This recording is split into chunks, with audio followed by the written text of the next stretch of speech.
Pada suatu hari, istana Baginda Raja kedatangan tamu sekelompok orang Syiah. Tujuan mereka adalah ingin menantang debat agama kepada para ulama di kota itu. Sebagai tuan rumah yang baik, tentu Baginda Raja menyambutnya dengan ramah. Setelah mereka dipersilahkan duduk, salah satu dari mereka berkata, "Maaf Paduka Yang Mulia, bukannya kami bermaksud kurang ajar. Tapi kami hanya ingin menguji sampai seberapa tinggi ilmu agama para ulama di kota ini." Baginda Raja membalas, "Oh, tidak apa-apa. Saya justru malah tertarik, sekaligus bisa menambah wawasan ilmu agama." Baginda Raja lalu memanggil beberapa ulama kota Baghdad yang berilmu tinggi. Tapi sayangnya saat berdebat, tak ada satupun ulama Baghdad yang bisa menandingi keilmuan sekelompok orang Syiah itu. Kala itu Baginda Raja hampir saja menanggung malu. Pasalnya para ulama yang ia andalkan harus menelan kekalahan. Tiba-tiba seorang penasehat istana membisikkan sesuatu ke telinga Baginda Raja. "Paduka, kenapa tidak undang saja Abu Nawas? Orang seperti mereka pasti akan kewalahan menghadapinya," ujar penasehat istana menyarankan. Usulan penasehat istana tersebut membuat Baginda Raja merasa mendapatkan angin segar. Ia pun langsung menyetujuinya. Kemudian Baginda Raja berkata kepada sekelompok orang Syiah itu, "Di kota ini masih ada seorang ahli ilmu yang juga tak kalah cerdas. Apakah kalian berani?" tanya Baginda Raja. "Tentu saja Paduka. Siapa orangnya? Segera hadirkan ke sini," tantang mereka. Maka diperintahkanlah beberapa pengawal istana untuk menjemput Abu Nawas di rumahnya. "Tuan Abu, Anda diperintah Baginda Raja untuk segera menghadap ke istana," kata salah satu pengawal. "Ada apa? Bukannya kemarin aku sudah ke istana?" jawab Abu Nawas. "Benar Tuan Abu, tapi kali ini Baginda Raja sangat membutuhkan Anda," balas pengawal. "Loh, memangnya kenapa?" tanya Abu Nawas penasaran. "Jadi Tuan Abu, di istana ada sekelompok orang Syiah. Mereka menantang debat ilmu agama kepada siapa saja," jawab pengawal. "Lalu kenapa tidak undang saja para ulama? Tentu mereka lebih pandai daripada aku," ujar Abu Nawas. "Sudah Tuan Abu, tapi mereka semua tidak bisa berkutik," kata seorang pengawal. Akhirnya Abu Nawas pun terpaksa memenuhi panggilan Baginda Raja. Singkat cerita, sampailah Abu Nawas di istana. Di sana nampaklah para ulama Syiah sedang duduk berkumpul di sebuah aula kerajaan. Tidak seperti biasanya, Abu Nawas memasuki aula sambil menenteng sandal miliknya. Melihat hal itu membuat Baginda Raja dan sekelompok orang Syiah dibuatnya terheran-heran. Kemudian sekelompok orang Syiah itu bertanya kepada Abu Nawas, "Kamu ini aneh, kenapa menenteng sandalmu masuk ke dalam?" Dengan santainya Abu Nawas menjawab, "Oh ini, saya teringat peristiwa zaman Rasulullah masih hidup. Para kelompok Syiah suka mencuri sandal.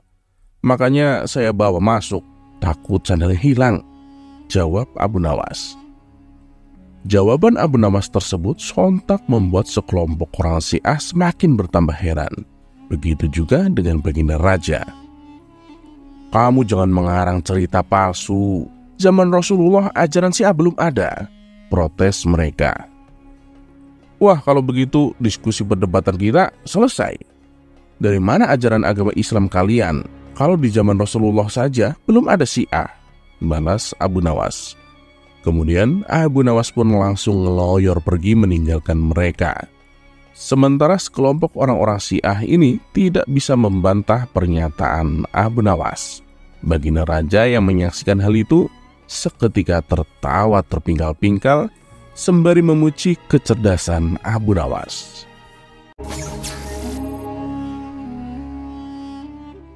Tersebutlah kisah 5 bersaudara membuka warung makan khas daerahnya. Uniknya mereka menganut falsafah pembeli adalah raja. pembeli diberlakukan penuh hormat dan agung layaknya raja dan ratu. Iklan promosi tersebut spontan bergema seantero negeri Baghdad. Suatu hari datanglah rombongan pejabat kerajaan makan di warung tersebut. Mereka diberlakukan istimewa bak seorang raja. Para pelayan beraksi sesuai falsafah pembeli adalah raja, di mana keramah tamahan dan keagungan adalah segala-galanya. Para pelayan ini membungkukkan badan, mereka mencium tangan pembeli lalu mengantarkan ke tempat duduk. Makanan dan minuman dihidangkan di atas meja dengan amat perlahan, bahkan nyaris tanpa suara. Hewan peliharaan, pengemis, dan serangga diawasi dengan seksama. Jangan sampai mendekati pembeli yang sedang hikmat menyantap makanan. Semua keinginan pembeli dilaksanakan dengan senyum ramah dan anggukan kepala. Setelah rombongan pejabat kerajaan selesai menyantap makanan, mereka kaget dengan harga yang dipatok. Ternyata harganya 100 kali lipat dari harga biasanya. Tapi karena mereka adalah orang-orang berduit, tentu tidak jadi masalah. Beberapa hari kemudian, masyarakat yang penasaran berduyung-duyung ingin juga merasakan nikmatnya diperlakukan penuh keagungan ini. Setelah selesai makan, mereka terkejut dengan harga yang harus dibayar. Kenapa mahal sekali harganya? 100 kali lipat dari harga biasanya. Kalau harganya 10 kali lipat, kami tidak masalah, protes mereka. Benar tuan, harganya memang segitu. Karena pelayanan kami juga luar biasa, balas pemilik warung. Dengan terpaksa, mereka pun membayar sesuai harga yang dipatok. Kami kapok makan di tempat ini, gerutu mereka sambil meninggalkan warung tersebut. Ketika dalam perjalanan pulang, tanpa sengaja mereka berpapasan dengan Abu Nawas. "Dari mana kalian? Kenapa kalian terlihat kesal?" tanya Abu Nawas. "Kami barusan makan di warung yang terkenal itu, Abu Nawas. Pelayanannya sih memang luar biasa. Kami diberlakukan bak seorang raja. Tapi ternyata harganya 100 kali lipat, Abu Nawas," jawab mereka. "Loh, kenapa kalian tidak lihat dulu daftar harga makanannya?" tanya Abu Nawas kembali. "Di situ tidak ada daftar harganya, Abu Nawas," balas mereka. Mendengar itu, Abu Nawas pun terkejut. "Ini tidak boleh dibiarkan. Aku akan memberinya pelajaran," pikir Abu Nawas. Kemudian Abu Nawas menyusun siasat. Ia mengumpulkan 100 orang gelandangan untuk diajaknya makan di warung tersebut. Singkat cerita, Abu Nawas dan 100 gelandangan memasuki warung itu. Tiba-tiba situasi berubah total. Bau tidak sedap dan suasana tegang mengiringi kedatangan pembeli kelas bawah ini. Para pelayan pun menjadi gugup, tapi berusaha untuk tenang dan tetap menerapkan pelayanan standar falsafah pembeli adalah raja. Saat memasuki warung, mereka pada cengengesan, manakala tangan mereka satu persatu dicium oleh para pelayan dan diberlakukan bak seorang raja. "Sungguh luar biasa," puji salah satu gelandangan. Mendapatkan pelayanan yang istimewa ini, mereka sangat terkesima dan berdecak kagum. Tidak berapa lama kemudian, si pemilik warung datang. Spontan ia kaget melihat di warungnya banyak sekali para gelandangan sedang duduk asik sambil makan bersama-sama. Si pemilik warung lalu bertanya kepada pelayannya, "Hei para pelayan, kenapa kalian membiarkan mereka ada di sini?" tanya pemilik warung. Salah satu pelayan menjawab, "Mereka kesini untuk makan, Tuan. Jadi tidak mungkin kami melarangnya." Mendengar itu, si pemilik warung menjadi heran. Apa mereka mampu membayarnya? Jangan-jangan mereka malah mau ngutang, timpal si pemilik warung. "Tidak, Tuan. Mereka membayar sesuai dengan makanan yang dipesannya," jawab si pelayan. "Oh begitu? Lalu makanan apa yang mereka pesan?" tanya si pemilik warung penasaran. "Mereka pesan 1 porsi makanan dan 1 teko air putih, Tuan. Mereka menyantapnya bersama-sama," jawab si pelayan. Mendengar itu, si pemilik toko menjadi geram, tapi tak berani mengusir para gelandangan ini. Esok harinya, Abu Nawas kembali datang dengan para gelandangan tersebut. Karena seringnya datang, akhirnya si pemilik warung kapok dengan ulah Abu Nawas. Ia pun lalu menghampiri Abu Nawas. "Maaf Tuan, bukannya kami tidak boleh kalian makan di sini. Tapi kedatangan kalian sangat mengganggu. Kalian lihat sendiri kan, pengunjung kami jadi sepi dan enggan makan di sini. Itu karena kehadiran kalian," kata si pemilik warung. "Loh, kami kan makan di sini juga bayar. Dan kami tidak protes saat harganya kau naikkan 100 kali lipat," tugas Abu Nawas. "Benar Tuan, tapi sekali lagi saya mohon maaf. Saya minta kalian tidak makan di sini lagi," pinta si pemilik warung. Namun Abu Nawas menolaknya, sehingga terjadilah perdebatan di antara keduanya. Akhirnya mereka berdua membuat kesepakatan. Abu Nawas berjanji tidak akan datang lagi, tapi dengan satu syarat. Warung tersebut tidak boleh mematok harga sampai 100 kali lipat.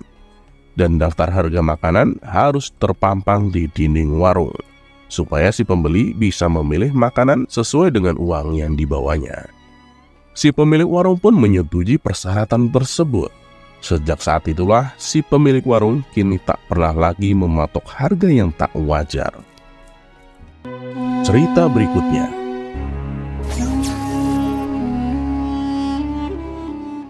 Dikisahkan ada seorang raja kafir yang terkenal dengan sifat kejamnya, sehingga banyak rakyatnya yang menjadi menderita dan senantiasa dicekam ketakutan. Ambisi sang raja tersebut ingin tenar dan terkenal, seperti halnya Raja Harun ar-Rasyid. Tapi sayangnya ia menggunakan cara yang salah. Kalau Raja Harun ar-Rasyid terkenal karena memang beliau adalah raja yang bijak dan sayang kepada rakyatnya. Sedangkan raja yang satu ini justru terkenal dengan kekejamannya. Suatu ketika atas perintah Raja Harun ar-Rasyid, Abu Nawas pergi ke negeri di mana raja kejam itu berkuasa. Tujuannya datang ke negeri itu untuk menyampaikan undangan dari Raja Harun ar-Rasyid kepada raja di negeri tersebut. Dan ketika Abu Nawas mulai memasuki kota, tanpa sengaja ia berpapasan dengan rombongan kerajaan. Melihat ada orang asing di negerinya, sang raja pun memanggil orang asing tersebut, yang tak lain adalah Abu Nawas. "Hei, siapa kamu? Dan dari mana asalmu?" tanya sang raja. "Ampun Paduka, saya adalah Abu Nawas. Saya dari negeri Baghdad," jawab Abu Nawas. "Lalu apa tujuanmu datang kemari?" tanya raja itu kembali. "Saya diperintahkan Baginda Harun ar-Rasyid untuk menyampaikan undangan kepada Paduka," tutur Abu Nawas. "Oh, baiklah, mari ikut aku ke istana," ajak raja kafir tersebut. Setibanya di istana, Abu Nawas dijamu berbagai macam hidangan, layaknya tamu yang terhormat. Ia pun dipersilahkan duduk berdampingan dengan sang raja. "Kalau kamu sampai dipercaya menyampaikan undangan dari Harun ar-Rasyid, berarti kamu adalah orang yang sangat dekat dengan rajamu. Mungkin juga kamu sering dimintai nasihat oleh rajamu," kata sang raja membuka percakapan. "Ya, bisa dikatakan seperti itu," jawab Abu Nawas. "Hei Abu Nawas, aku dengar para penguasa Islam mempunyai gelar dengan nama Allah, seperti misalnya Al-Muwafiq Billah, Al-Mutawakil Alallah, Al-Mutasim Billah, dan lain-lain. Menurutmu, gelar apakah yang pantas disematkan untukku?" tanya raja tersebut. Mendapat pertanyaan seperti itu, Abu Nawas pun kaget. Tidak mungkin rasanya raja kafir seperti dia disandingkan dengan nama Allah. Apalagi dia terkenal bengis dan kejam kepada rakyatnya. Abu Nawas pun berpikir sejenak. Tak lama kemudian ia menemukan jawabannya. "Begini Paduka, saya kira gelar yang paling pantas untuk Anda adalah Na'udzubillah," jawab Abu Nawas. "Oh begitu ya," balas sang raja mengangguk, padahal tidak paham artinya. "Aku ada pertanyaan lagi nih Abu Nawas. Setiap benda yang ada di dunia ini pastikan ada harganya. Menurutmu berapakah hargaku? Tanya sang raja itu kembali. Kali ini Abu Nawas menjawab sekenanya tanpa banyak berpikir. Kalau saya taksir, harga paduka sekitar 100 dinar, jawab Abu Nawas. Raja tersebut tidak terima dengan jawaban Abu Nawas. Terlaluan, apa kau tahu bahwa ikat pinggangku saja harganya sudah 100 dinar? Bentak sang raja. Tepat sekali paduka, jawab Abu Nawas. Memang yang saya nilai dari Anda hanya sebatas ikat pinggang itu saja, karena Anda lebih mementingkan perut Anda daripada rakyatnya, jawab Abu Nawas menjelaskan. Sang raja pun hanya terdiam, karena ia memang mengakui hal itu. Oh ya Abu Nawas, sebelum engkau pulang, aku ada pertanyaan satu lagi, ucap sang raja kepada Abu Nawas. Silahkan tuan, saya siap menjawabnya, balas Abu Nawas. Menurut keyakinan agamamu, kalau aku mati, kelak di akhirat apakah aku ditempatkan bersama orang-orang yang mulia atau orang-orang yang hina? Tanya sang raja penasaran. Bukan Abu Nawas namanya kalau ia tidak dapat menjawab pertanyaan semudah ini. Raja penakluk seperti Anda insya Allah akan ditempatkan bersama raja-raja dan tokoh-tokoh yang telah menghiasi sejarah dunia, ujar Abu Nawas. Wah, benarkah begitu Abu Nawas? Tanya sang raja kegirangan. Tentu saja benar paduka. Paduka akan ditempatkan bersama Raja Fir'aun, Raja Namrud, dan Raja Heraklus, jawab Abu Nawas. Karena sang raja tidak tahu tentang sejarah dalam Islam, ia pun terlihat gembira mendengar jawaban Abu Nawas. Sang raja kemudian memberikan hadiah kepada Abu Nawas sebagai oleh-oleh untuk dibawanya pulang.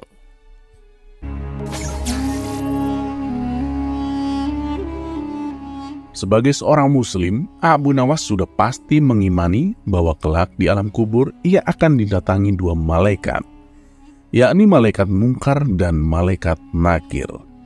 Malaikat ini bertugas menguji identitas keimanan warga baru di alam kubur.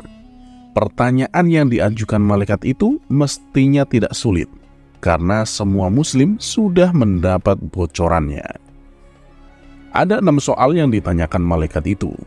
Man robuka, siapa Tuhanmu? Ma dinuka, apa agamamu? Man nabiyuka, siapa nabimu? Ma kitabuka, apa kitabmu? Aina kiblatuka, di mana kiblatmu? Man ikhwanuka, siapa saudaramu? Sudah barang tentu Abu Nawas hafal di luar kepala dengan pertanyaan dan jawabannya. Masalahnya adalah dua malaikat yang datang itu melakukan teror dalam menguji. Selain berwajah seram dan menakutkan, makhluk ini amat kasar. Malaikat Nakir bahkan membawa alat pemukul yang tanpa ampun akan menghajar pendatang baru yang salah dalam menjawab. Pokoknya mental dan iman perlu tangguh untuk menghadapi teror seperti itu. Dan tidak semua peserta ujian bisa lulus, biarpun dia cerdas dan hafalannya ciamik sekalipun. Tak ayal, Abu Nawas pun terkadang bertanya-tanya pada diri sendiri. Mampukah ia kelak menjawab pertanyaan kedua malaikat kubur itu? Sedangkan melihat fisik keduanya pun sudah terbayang begitu menakutkan. Abu Nawas memang bukan Umar bin Khattab yang konon berani melawan dua malaikat itu. Saat didatangi kedua malaikat Munkar Nakir, Umar justru balik menggertak. Lalu siapa Tuhanmu? Tanya Umar.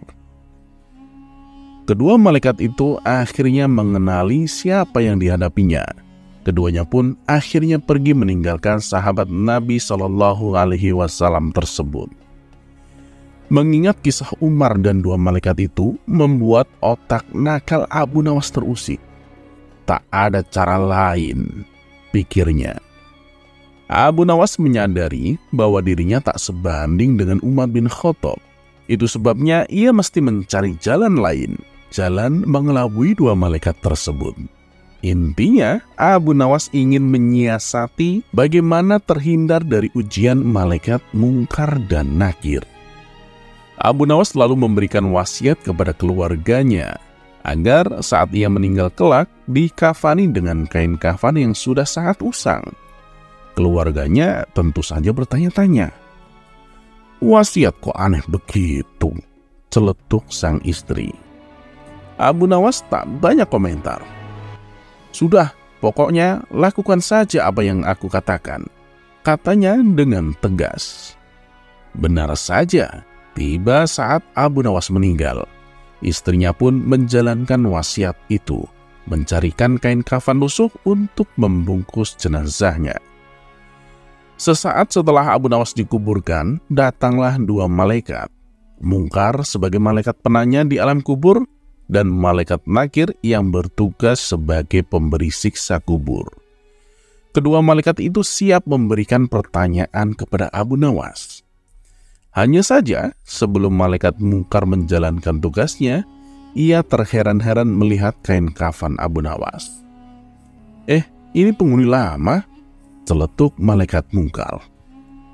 "Coba lihat, kafannya aja sudah lusuh," lanjutnya.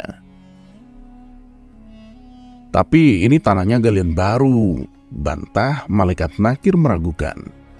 Kedua malaikat ini pun ragu. Keduanya saling adu pendapat. Satu malaikat yakin kalau ini adalah mayat baru. Yang satunya meragukan lubang kubur yang mereka datangi ini dimasuki penghuni baru.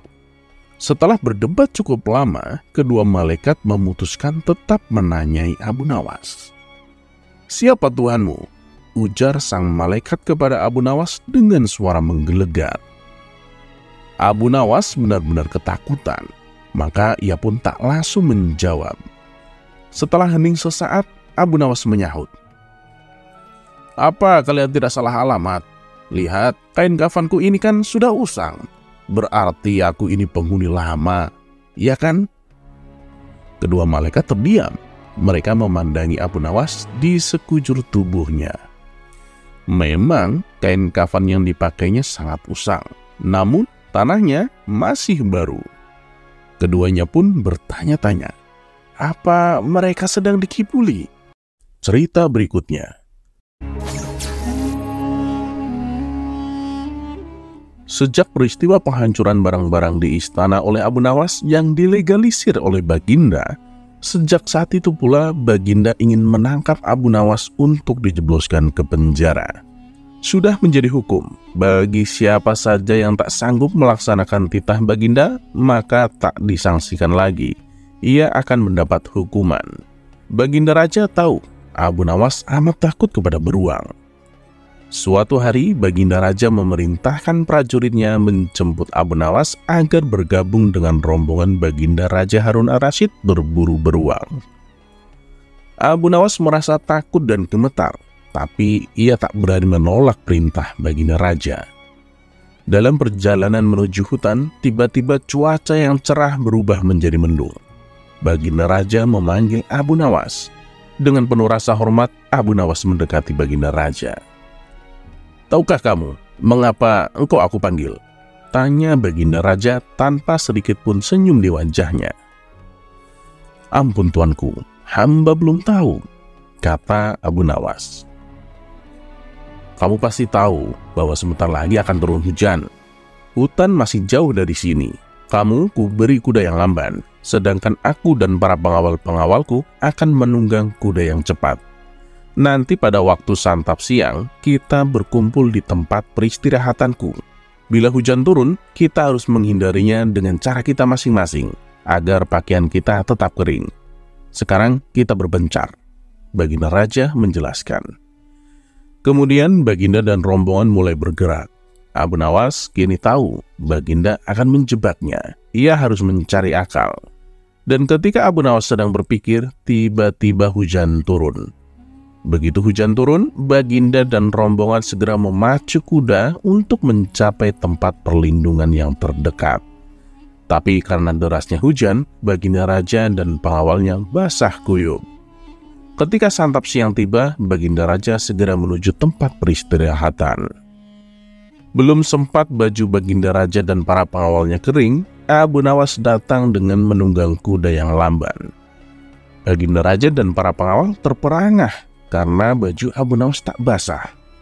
Padahal dengan kuda yang paling cepat pun tak dapat mencapai tempat berlindung yang terdekat. Pada hari kedua, Abu Nawas diberi kuda yang cepat, yang kemarin ditunggangi Baginda Raja. Kini Baginda dan para pengawal-pengawalnya mengendarai kuda-kuda yang lamban. Setelah Abu Nawas dan rombongan kerajaan berpencar, hujan pun turun seperti kemarin.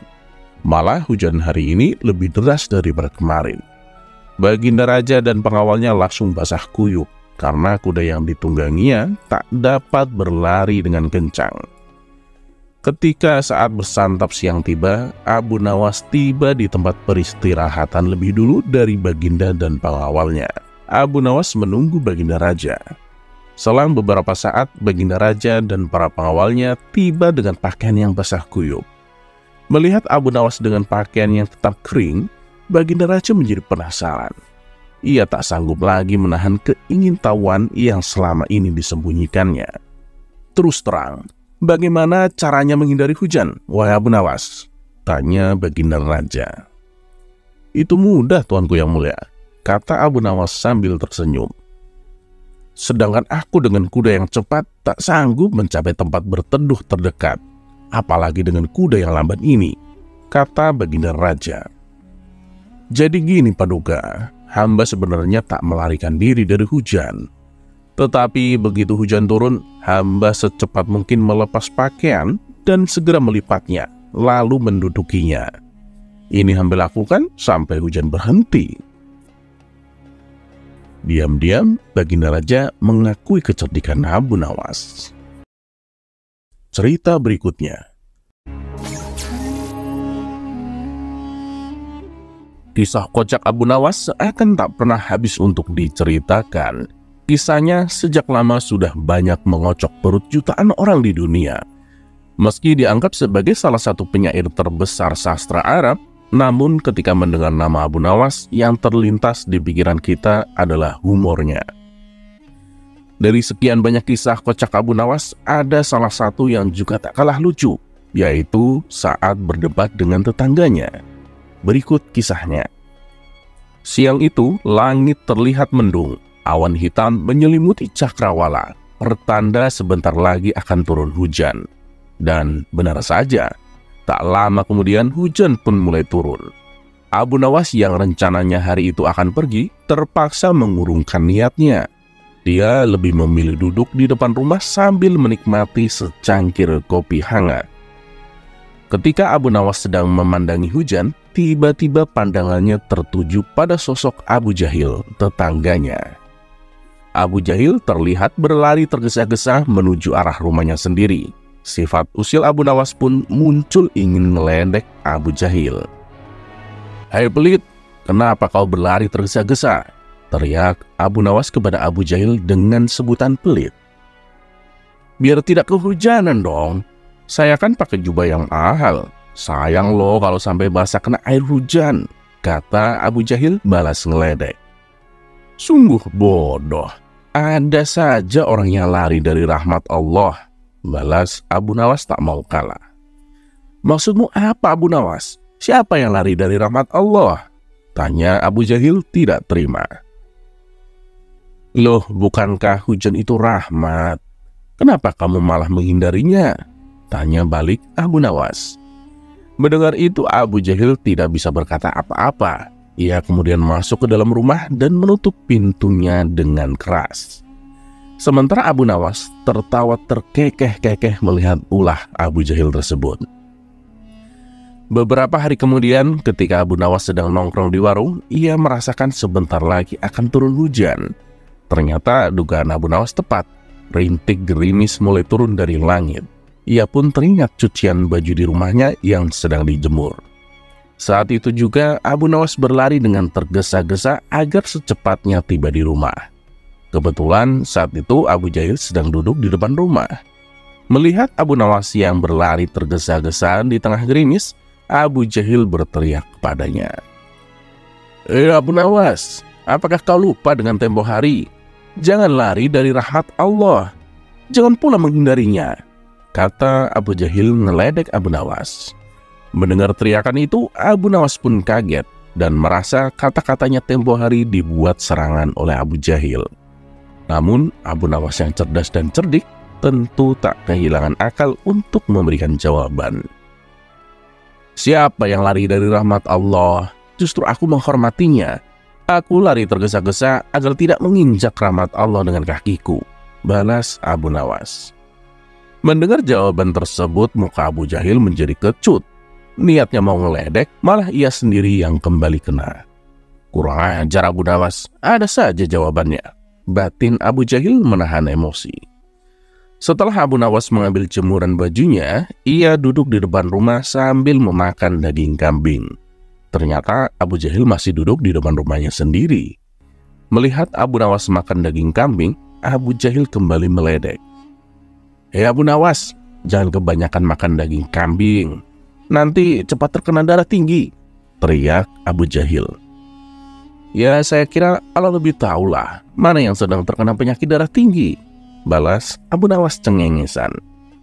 Jawaban itu diungkapkan Abu Nawas karena dia mengerti bahwa Abu Jahil masih emosi gara-gara jawabannya tentang hujan.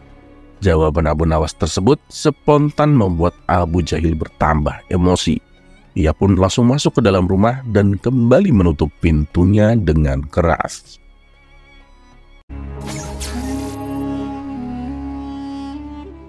Kisah kocak Abu Nawas seakan tak pernah habis untuk diceritakan.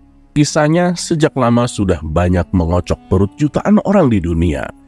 Meski dianggap sebagai salah satu penyair terbesar sastra Arab, namun ketika mendengar nama Abu Nawas, yang terlintas di pikiran kita adalah humornya. Dari sekian banyak kisah kocak Abu Nawas, ada salah satu yang juga tak kalah lucu, yaitu saat berdebat dengan tetangganya. Berikut kisahnya. Siang itu, langit terlihat mendung. Awan hitam menyelimuti cakrawala, pertanda sebentar lagi akan turun hujan. Dan benar saja, tak lama kemudian hujan pun mulai turun.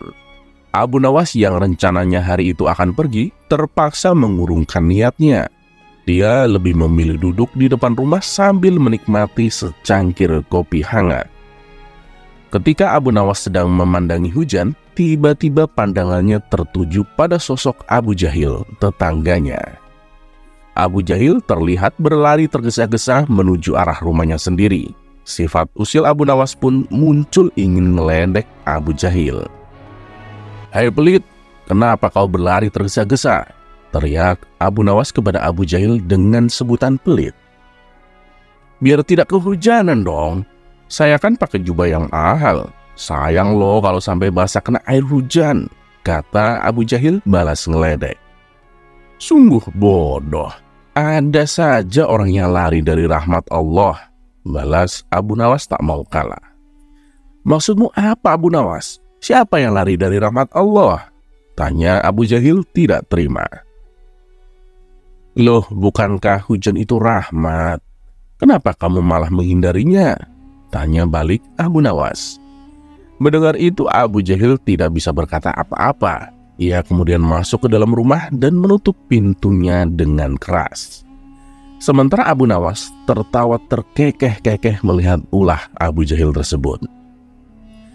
Beberapa hari kemudian, ketika Abu Nawas sedang nongkrong di warung, ia merasakan sebentar lagi akan turun hujan. Ternyata dugaan Abu Nawas tepat. Rintik gerimis mulai turun dari langit. Ia pun teringat cucian baju di rumahnya yang sedang dijemur. Saat itu juga Abu Nawas berlari dengan tergesa-gesa agar secepatnya tiba di rumah. Kebetulan saat itu Abu Jahil sedang duduk di depan rumah. Melihat Abu Nawas yang berlari tergesa-gesa di tengah gerimis, Abu Jahil berteriak kepadanya. Abu Nawas, apakah kau lupa dengan tempo hari? Jangan lari dari rahmat Allah, jangan pula menghindarinya," kata Abu Jahil ngeledek Abu Nawas. Mendengar teriakan itu, Abu Nawas pun kaget dan merasa kata-katanya tempo hari dibuat serangan oleh Abu Jahil. Namun, Abu Nawas yang cerdas dan cerdik tentu tak kehilangan akal untuk memberikan jawaban. "Siapa yang lari dari rahmat Allah? justru aku menghormatinya. Aku lari tergesa-gesa agar tidak menginjak rahmat Allah dengan kakiku, balas Abu Nawas. Mendengar jawaban tersebut, muka Abu Jahil menjadi kecut. Niatnya mau ngeledek, malah ia sendiri yang kembali kena. Kurang ajar Abu Nawas, ada saja jawabannya. Batin Abu Jahil menahan emosi. Setelah Abu Nawas mengambil jemuran bajunya, ia duduk di depan rumah sambil memakan daging kambing. Ternyata Abu Jahil masih duduk di depan rumahnya sendiri. Melihat Abu Nawas makan daging kambing, Abu Jahil kembali meledek. "Hei Abu Nawas, jangan kebanyakan makan daging kambing. Nanti cepat terkena darah tinggi," teriak Abu Jahil. "Ya, saya kira Allah lebih tahulah mana yang sedang terkena penyakit darah tinggi," balas Abu Nawas cengengesan. Jawaban itu diungkapkan Abu Nawas karena dia mengerti bahwa Abu Jahil masih emosi gara-gara jawabannya tentang hujan. Jawaban Abu Nawas tersebut spontan membuat Abu Jahil bertambah emosi. Ia pun langsung masuk ke dalam rumah dan kembali menutup pintunya dengan keras.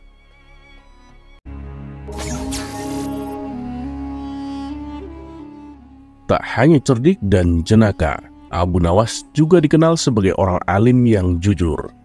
Kejujurannya inilah yang membuat Raja Harun ar-Rasyid semakin menyayanginya. Namun tidak semua percaya dengan kejujuran Abu Nawas. Tidak tanggung-tanggung, mereka adalah kaum jin. Abu Nawas memang selalu saja berhasil mematahkan teka-teki dengan alasan yang masuk akal. Sepak terjangnya yang demikian itulah membuat penasaran kaum jin dan ingin mengujinya. Para jin akhirnya sepakat untuk menguji Abu Nawas, apakah benar-benar jujur atau tidak. Apakah Abu Nawas lulus dalam uji kejujuran itu? Berikut kisahnya. Keseharian Abu Nawas dalam menafkahi keluarganya adalah bekerja sebagai tukang kayu. Setiap pagi, Abu Nawas rajin ke hutan untuk menebang kayu dengan kapak andalannya. Lalu kayu tersebut dijualnya ke pasar dan uangnya untuk menafkahi keluarganya. Suatu ketika, saat Abu Nawas dalam perjalanan menuju hutan, kapak yang biasa dibawanya terjatuh ke dalam jurang. Tanpa kapaknya, otomatis ia tidak bisa bekerja seperti biasanya. Karena kapak itu adalah satu-satunya peralatan yang ia punya. Kejadian tersebut lantas membuat Abu Nawas bersedih hati. Ia pun lalu memutuskan untuk pulang. Dalam perasaan yang sangat sedih itu, tiba-tiba di tengah perjalanan datanglah jin yang menyamar sebagai seorang laki-laki tua berbaju putih. Jin itu datang dan menggoda Abu Nawas yang kondisinya sedang labil. "Hei Abu Nawas, kenapa kamu kelihatan bersedih?" tanya jin itu. "Iya kek, kapak saya satu-satunya telah jatuh ke jurang. Kalau begini bagaimana saya bisa bekerja?" jawab Abu Nawas dengan nada sedih. "Oh begitu, tenang, saya akan bantu mengembalikannya untukmu," kata jin itu kembali. Tak berapa lama kemudian sang jin pun turun ke bawah jurang.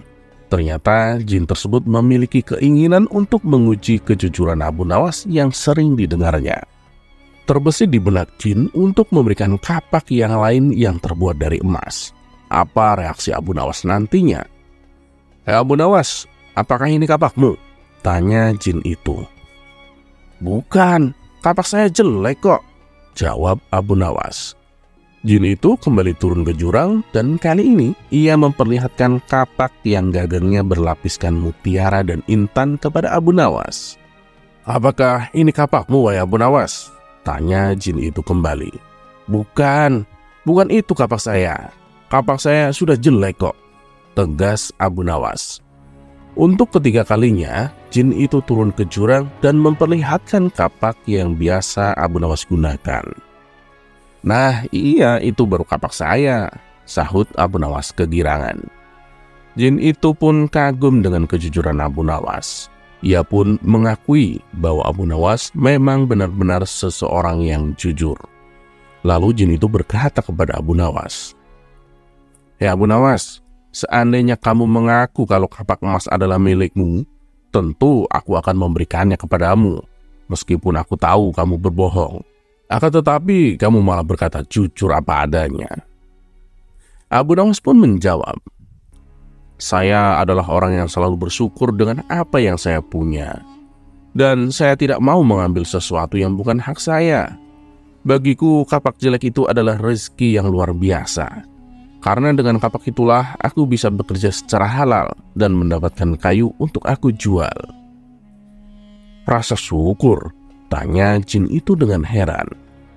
Iya, karena rasa syukur itulah yang membuatku tidak mau mengambil barang yang bukan hakku dan membuatku senantiasa selalu bersikap jujur, tegas Abu Nawas. Dengan tersenyum, jin itu kembali berkata kepada Abu Nawas, oke, karena kejujuranmu dan rasa syukurmu, hai Abu Nawas, maka ketiga kapak ini aku berikan kepadamu. Kemudian jin itu pergi meninggalkan Abu Nawas. Sementara Abu Nawas pulang dengan membawa 3 kampak.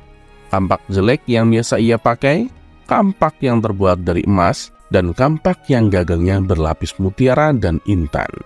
Semua itu Abu Nawas dapatkan karena sifat jujur dan selalu bersyukur dengan apa yang ia punya. Di esok harinya, ketika Abu Nawas kembali mencari kayu bakar di hutan, jin yang pernah menolong Abu Nawas tersebut mengamati gerak-geriknya. Dalam hati, jin itu berkata, Abu Nawas memang manusia yang jujur, tidak tergoda oleh harta. Puji jin tersebut. Tapi bukankah laki-laki paling mudah tergoda bila dihadapkan dengan wanita? Aku ada ide untuk kembali menguji kejujuran Abu Nawas, ucap jin tersebut. Sementara Abu Nawas masih sibuk mencari kayu di hutan, jin itu segera pergi ke rumah Abu Nawas. Sesampainya di rumah Abu Nawas, jin tersebut mendapati istri Abu Nawas sedang mencuci. Tanpa pikir panjang, jin itu langsung menculik istri Abu Nawas dan menyembunyikannya di alam jin. Setelah beberapa lama kemudian, pulanglah Abu Nawas ke rumahnya dengan membawa kayu yang banyak. Wahai istriku, aku sudah pulang. Aku mendapatkan kayu banyak sekali, kata Abu Nawas kegirangan. Berkali-kali Abu Nawas memanggil istrinya, namun tidak ada jawaban sama sekali. Abu Nawas pun mulai kesal. Ia lalu mencari istrinya ke belakang, tapi istrinya tidak ada. Ia hanya mendapati setumpuk cucian baju yang tidak sempat diselesaikannya. Jangan-jangan istriku jatuh sakit, pikir Abu Nawas mulai khawatir. Ia segera bergegas menuju kamar. Akan tetapi di kamar pun istrinya tidak ada. Abu Nawas pun menjadi panik. Ia mencoba mencarinya ke seluruh ruangan. Namun ia tak juga menemukan istrinya. Abu Nawas lalu bertanya kepada para tetangga tentang keberadaan istrinya. Akan tetapi tak ada satupun dari mereka yang tahu atau bahkan sekedar melihatnya. Kamu di mana wahai istriku? Ucap Abu Nawas dengan raut muka yang sedih. Di saat ia sedang termenung di depan rumahnya, datanglah jin yang menculik istri Abu Nawas dengan menyamar sebagai kakek tua. Hei Abu Nawas, kenapa kamu terlihat murung? Tanya kakek tua itu. Istriku hilang kek, dan aku tidak tahu di mana, jawab Abu Nawas. Oh begitu, aku bisa membantumu. Aku bisa mengembalikan istrimu, kata kakek tua itu kepada Abu Nawas. Apakah kamu mau? Tanya kakek tua itu melanjutkan. Tentu saja saya pasti mau, jawab Abu Nawas. Sejenak Abu Nawas terdiam dan teringat dengan si kakek tua. Bukankah orang ini kakek tua sakti yang tempo hari menolongku mengembalikan kapak hilang? Hilangnya istriku pasti perbuatan kakek tua ini. Ia ingin mengujiku lagi, pikir Abu Nawas. Hei Abu Nawas, mau ditolong kok malah melamun. Ayo cepetan ikut aku, ajak kakek tua itu. Abu Nawas pun berjalan mengikuti kakek tua tersebut. Setelah sampai di tempat yang sepi, kakek tua itu berkata kepada Abu Nawas, kamu tunggu di sini dulu, aku akan pergi sebentar. Tak lama berselang, kakek itu kembali bersama seorang wanita cantik jelita laksana putri kerajaan. Ya Abu Nawas, apakah ini istrimu? Tanya kakek tua itu. Abu Nawas memandangi wanita itu dari ujung rambut sampai ujung kaki. "Iya benar, itu istriku," jawab Abu Nawas singkat. Mendengar jawaban Abu Nawas, jin yang menyamar menjadi kakek tua tampak marah. "Kamu bohong, Abu Nawas. Aku tahu kalau ini bukan istrimu. Kali ini kamu tidak jujur hanya gara-gara wanita. Dasar kamu buaya darat," ucap kakek tua itu penuh emosi. "Tenang dulu, Kek. Jangan emosi begitu. Sebenarnya aku tahu itu memang bukanlah istriku. Tapi kakek ingat kan tempo hari ketika kakek membantuku mengembalikan kapak? Nah, dari itulah kalau aku menjawab bukan, pasti kakek akan kembali dengan wanita kedua yang lebih cantik dari wanita pertama. Dan bila aku menolaknya lagi, barulah kakek akan membawakan istriku yang sebenarnya. Setelah aku mengakuinya, lalu kakek pasti akan menghadiahkan kedua wanita cantik itu kepadaku. Kemudian aku pulang dengan 3 wanita yang menjadi istriku. Kakek kan tahu sendiri, pekerjaanku adalah penebang kayu di hutan. Pinggangku sering sakit dan tidak mungkin kuat jika harus melayani ketiga istriku. Karena itulah aku cepat-cepat mengaku wanita itu adalah istriku," ujar Abu Nawas menjelaskan. Kakek tua itu pun langsung tertawa terpingkal-pingkal mendengar alasan Abu Nawas. "Baiklah, aku kembalikan istrimu. Ternyata kamu bukan hanya jujur, tapi juga cerdik, Abu Nawas." Jin yang menyamar menjadi kakek tua tersebut kemudian menghilang.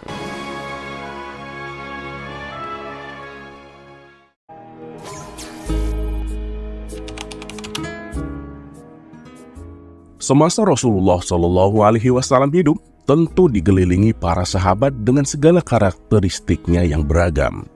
Ada Umar bin Khattab yang begitu tegas, hingga Utsman bin Affan yang pemalu.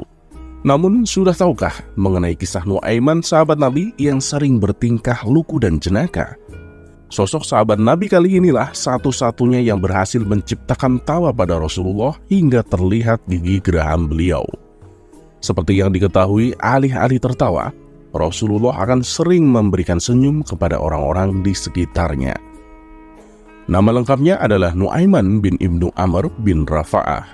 Nuaiman termasuk salah satu sahabat Nabi yang berasal dari kalangan Ansor. Karena pernah turut berjihad dalam perang Badar bersama Rasulullah, dia juga masuk pada kalangan Ashabul Badar. Bagi seorang yang gemar membaca sirah Nabi, kemungkinan sudah tak asing lagi dengan sosok Nuaiman, seorang sahabat Nabi yang begitu jahil dan tidak jarang mengerjai para sahabat lainnya, bahkan termasuk Rasulullah sendiri. Karena sifat jenaka inilah, orang-orang yang berada di dekatnya tidak jarang tersenyum hingga tertawa bahagia. Rasul pun yang lebih sering memperbanyak senyum daripada tertawa, sampai pernah dibuatnya tertawa bahagia.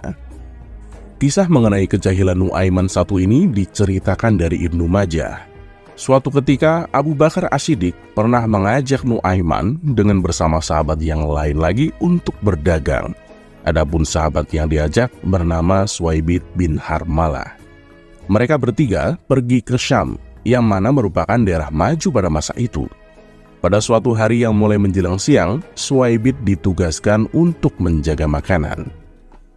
Karena saat itu Nuaiman merasa lapar, dia menghampiri Suwaibid dan meminta 1 potong roti saja untuknya. Tetapi karena mendapat amanah untuk menjaga makanan tersebut, Suwaibid pun menolak permintaan Nuaiman. Hingga kemudian Nuaiman berkata, "Okelah Suwaibid, kalau begitu berarti kamu juga setuju ya, semisal aku berbuat ulah." Setelah mendapat penolakan dari Suwaibid, Nuaiman berjalan menuju pasar dan mencari wilayah yang khusus banyak menjual budak. Di sana, kemudian Nuaiman mengatakan kepada orang-orang bahwa dia memiliki budak yang begitu murah dan ingin menjualnya. Nuaiman juga menambahkan bahwa satu-satunya kekurangan yang dimiliki oleh budaknya itu adalah terus mengatakan bahwa dirinya merupakan orang merdeka dan bukanlah seorang budak. Mendengar tawaran itu, orang-orang pun tertarik dan Nuaiman pun mengajaknya menuju Suwaibid.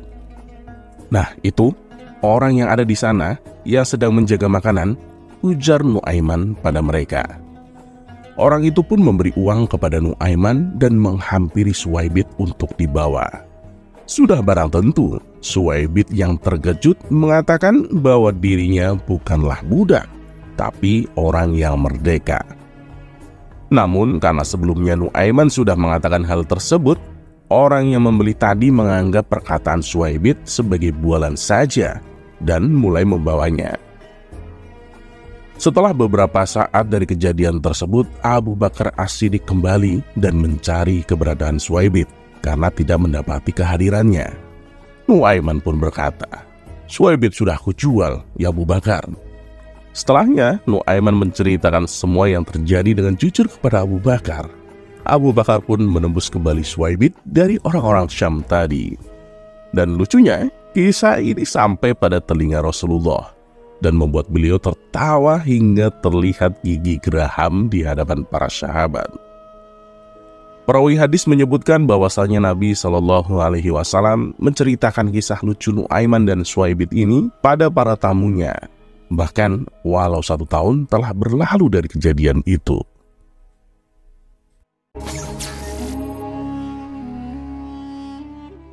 Tersebutlah kisah 5 bersaudara membuka warung makan khas daerahnya. Uniknya mereka menganut falsafah pembeli adalah raja. Pembeli diberlakukan penuh hormat dan agung layaknya raja dan ratu. Iklan promosi tersebut spontan bergema seantero negeri Baghdad. Suatu hari datanglah rombongan pejabat kerajaan makan di warung tersebut. Mereka diberlakukan istimewa bak seorang raja. Para pelayan beraksi sesuai falsafah pembeli adalah raja, di mana keramah tamahan dan keagungan adalah segala-galanya. Para pelayan ini membungkukkan badan, mereka mencium tangan pembeli lalu mengantarkan ke tempat duduk. Makanan dan minuman dihidangkan di atas meja dengan amat perlahan, bahkan nyaris tanpa suara. Hewan peliharaan, pengemis dan serangga diawasi dengan seksama. Jangan sampai mendekati pembeli yang sedang hikmat menyantap makanan. Semua keinginan pembeli dilaksanakan dengan senyum ramah dan anggukan kepala. Setelah rombongan pejabat kerajaan selesai menyantap makanan, mereka kaget dengan harga yang dipatok. Ternyata harganya 100 kali lipat dari harga biasanya. Tapi karena mereka adalah orang-orang berduit, tentu tidak jadi masalah. Beberapa hari kemudian, masyarakat yang penasaran berduyung-duyung ingin juga merasakan nikmatnya diperlakukan penuh keagungan ini. Setelah selesai makan, mereka terkejut dengan harga yang harus dibayar. "Kenapa mahal sekali harganya? 100 kali lipat dari harga biasanya. Kalau harganya 10 kali lipat, kami tidak masalah," protes mereka. "Benar Tuan, harganya memang segitu. Karena pelayanan kami juga luar biasa," balas pemilik warung. Dengan terpaksa, mereka pun membayar sesuai harga yang dipatok. "Kami kapok makan di tempat ini," gerutu mereka sambil meninggalkan warung tersebut. Ketika dalam perjalanan pulang, tanpa sengaja mereka berpapasan dengan Abu Nawas. "Dari mana kalian? Kenapa kalian terlihat kesal?" tanya Abu Nawas. "Kami barusan makan di warung yang terkenal itu, Abu Nawas. Pelayanannya sih memang luar biasa. Kami diberlakukan bak seorang raja. Tapi ternyata harganya 100 kali lipat, Abu Nawas," jawab mereka. "Loh, kenapa kalian tidak lihat dulu daftar harga makanannya?" tanya Abu Nawas kembali. "Di situ tidak ada daftar harganya, Abu Nawas," balas mereka. Mendengar itu, Abu Nawas pun terkejut. "Ini tidak boleh dibiarkan. Aku akan memberinya pelajaran," pikir Abu Nawas.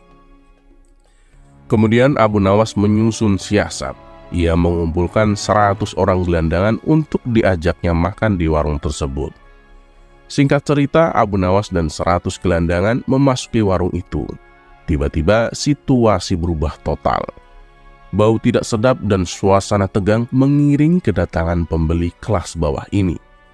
Para pelayan pun menjadi gugup, tapi berusaha untuk tenang dan tetap menerapkan pelayanan standar falsafah pembeli adalah raja. Saat memasuki warung, mereka pada cengengesan, manakala tangan mereka satu persatu dicium oleh para pelayan dan diberlakukan bak seorang raja. Sungguh luar biasa, puji salah satu gelandangan. Mendapatkan pelayanan yang istimewa ini, mereka sangat terkesima dan berdecak kagum. Tidak berapa lama kemudian si pemilik warung datang. Spontan ia kaget melihat di warungnya banyak sekali para gelandangan sedang duduk asik sambil makan bersama-sama. Si pemilik warung lalu bertanya kepada pelayannya, "Hei para pelayan, kenapa kalian membiarkan mereka ada di sini?" tanya pemilik warung. Salah satu pelayan menjawab, "Mereka kesini untuk makan, Tuan, jadi tidak mungkin kami melarangnya." Mendengar itu si pemilik warung menjadi heran. Apa mereka mampu membayarnya? Jangan-jangan mereka malah mau ngutang, timpal si pemilik warung. "Tidak, Tuan, mereka membayar sesuai dengan makanan yang dipesannya," jawab si pelayan. "Oh begitu, lalu makanan apa yang mereka pesan?" tanya si pemilik warung penasaran. "Mereka pesan 1 porsi makanan dan 1 teko air putih, Tuan. Mereka menyantapnya bersama-sama," jawab si pelayan. Mendengar itu si pemilik toko menjadi geram, tapi tak berani mengusir para gelandangan ini. Esok harinya, Abu Nawas kembali datang dengan para gelandangan tersebut. Karena seringnya datang, akhirnya si pemilik warung kapok dengan ulah Abu Nawas. Ia pun lalu menghampiri Abu Nawas. "Maaf Tuan, bukannya kami tidak boleh kalian makan di sini, tapi kedatangan kalian sangat mengganggu. Kalian lihat sendiri kan, pengunjung kami jadi sepi dan enggan makan di sini. Itu karena kehadiran kalian," kata si pemilik warung. "Loh, kami kan makan di sini juga bayar. Dan kami tidak protes saat harganya kau naikkan 100 kali lipat," tugas Abu Nawas. "Benar Tuan, tapi sekali lagi saya mohon maaf. Saya minta kalian tidak makan di sini lagi," pinta si pemilik warung. Namun Abu Nawas menolaknya, sehingga terjadilah perdebatan di antara keduanya. Akhirnya mereka berdua membuat kesepakatan. Abu Nawas berjanji tidak akan datang lagi, tapi dengan satu syarat. Warung tersebut tidak boleh mematok harga sampai 100 kali lipat, dan daftar harga makanan harus terpampang di dinding warung, supaya si pembeli bisa memilih makanan sesuai dengan uang yang dibawanya. Si pemilik warung pun menyetujui persyaratan tersebut. Sejak saat itulah si pemilik warung kini tak pernah lagi mematok harga yang tak wajar.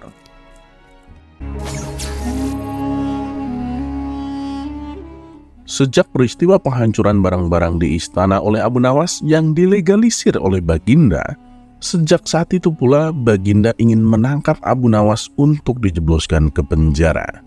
Sudah menjadi hukum, bagi siapa saja yang tak sanggup melaksanakan titah Baginda, maka tak disangsikan lagi.